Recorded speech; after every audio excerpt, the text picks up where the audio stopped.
নমস্কার বন্ধুরা, দীপার রান্নাঘরে সকলকে স্বাগত জানাই। আজ আমি একটা চিকেনের নতুন রেসিপি নিয়ে এসেছি। রেসিপিটার নাম হলো চিকেন ভিন্দালু। এটা রুটি, পরোটা, নান বা ফ্রায়েড রাইস সব কিছুর সঙ্গেই খেতে খুব দারুণ লাগে। আপনারা অবশ্যই বাড়িতে এটা ট্রাই করবেন। তাহলে চলুন রেসিপিটা শুরু করা যাক। আজ আমি বানাতে চলেছি চিকেন ভিন্দালু। তার জন্য লাগছে প্রথমেই চিকেন নিয়েছি আমি 400 গ্রাম চিকেন।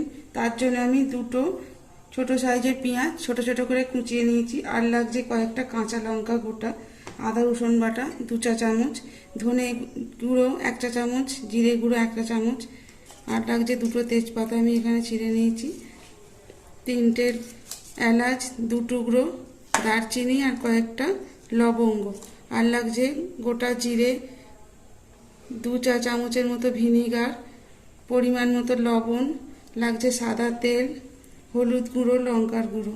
তাহলে চলুন কিভাবে বানাই দেখে নেওয়া যাক। চিকেনটা প্রথমে আমি ম্যারিনেট করে রেখে দেবো 10 থেকে 15 মিনিটের জন্য। তাহলে দেখে নেওয়া যাক চিকেনটা আমি কী দিয়ে ম্যারিনেট করব।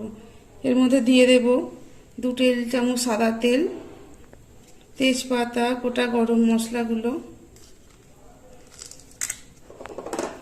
এলাচগুলো আমি ফাটিয়ে দেবো এরকম হাত দিয়ে দেবো ধনে গুঁড়ো, জিরে গুঁড়ো,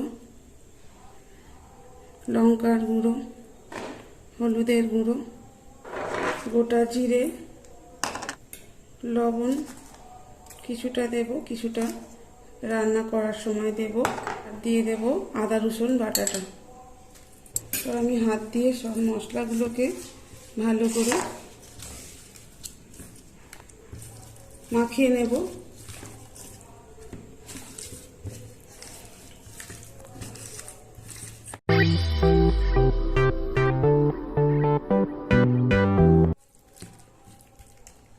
এবার আমি এটা চাপা দিয়ে রেখে দেব 10 থেকে 15 মিনিট। তারপর বাদবাকি রান্নাটা শুরু করব। রান্নাটি করার জন্য আমি প্রথমেই কড়াই বসিয়ে তার মধ্যে দিয়ে দিয়েছি সাদা তেল। এবার আমি তেলটা গরম হয়ে গেছে, এর মধ্যে কুচিয়ে রাখা পেঁয়াজগুলো ভেজে নেব।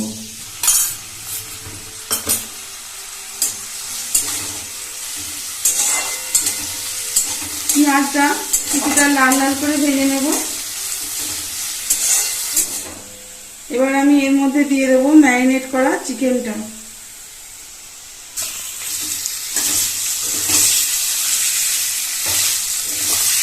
চিকেনটা লো টু মিডিয়াম ফ্লেমে আরো 10 মিনিটের মতো আমি পেঁয়াজের সঙ্গে একটু ভেজে নেব। অল্প একটু গরম জল দিয়ে মশলাটা ভালো করে কষিয়ে নেব।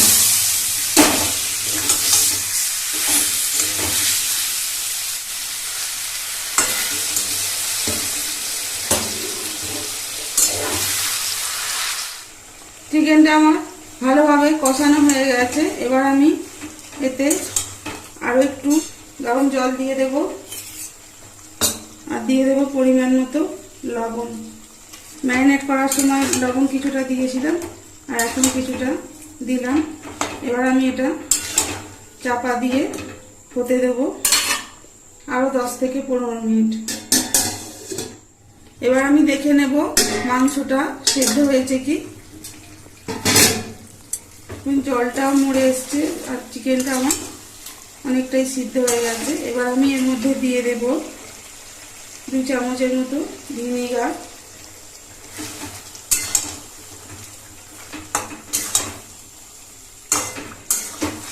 আরো কিছুটা গরম জল দিয়ে আরো 5 থেকে 7 মিনিট আমি এটা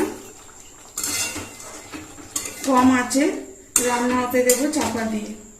তারপর আমি চিকেনটা নামিয়ে নেব। এবার আমি দেখে নেব চিকেনটা আমার হয়েছে কি। জলটাও শুকনো হয়ে এসছে, চিকেনটাও সিদ্ধ হয়ে গেছে। এবার আমি এর মধ্যে কাঁচা লঙ্কাগুলো 2 টুকরো করে দিয়ে দেব।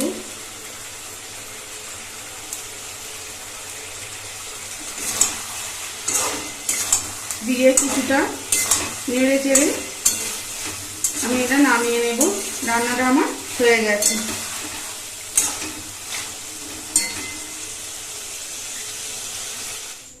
তৈরি করে নিলাম চিকেন ভিন্দালু। রেসিপিটা ভালো লেগে থাকলে ভিডিওটিকে অবশ্যই একটা লাইক করবেন আর কমেন্টের দ্বারা জানাবেন কেমন লাগলো। আর আমার চ্যানেলের এরকমই নিত্য নতুন রেসিপি পাওয়ার জন্য চ্যানেলটিকে প্লিজ সাবস্ক্রাইব করবেন। ধন্যবাদ।